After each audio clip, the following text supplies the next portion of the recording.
হ্যাঁ, এইটা লাগবে। গরিব মানুষ কি করবে?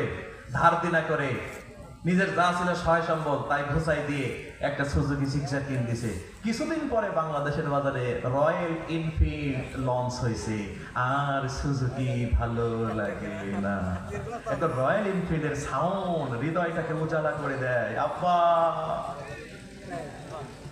কে? আব্বা দাও। অভাবের সংসার কোত্থেকে দেবে? রাজি নাই।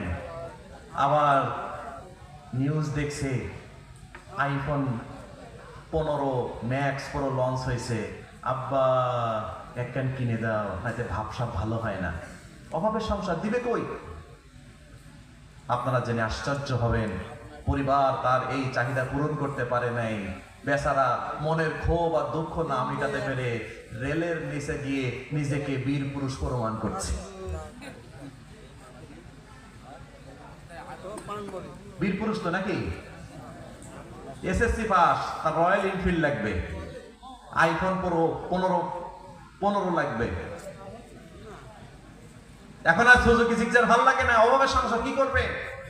আমি আর থাকবো না, আমি আর ভাত খাবো না, আমি আর বাড়ি আসবো না। কি করবা? তবে ট্রেনের নিচে পড়ে আমার জীবনকে আমি উৎসর্গ করে দেবো। তা যা, তোর জন্য ওইটাই ভালো। এমন সন্তান বাবা মার বোঝা। আর এর জন্য আপনারাই দায়ী, কারণ আপনার সন্তানকে নৈতিকতার শিক্ষা আপনি দেননি। আমরা ইন্টারমিডিয়েট পাস করছি, তার মোবাইল কি? দূর মোবাইল, চাবো কার কাছে, বলবো কার কাছে? আমার ভালো মনে আছে, আমি যখন ইন্টারমিডিয়েট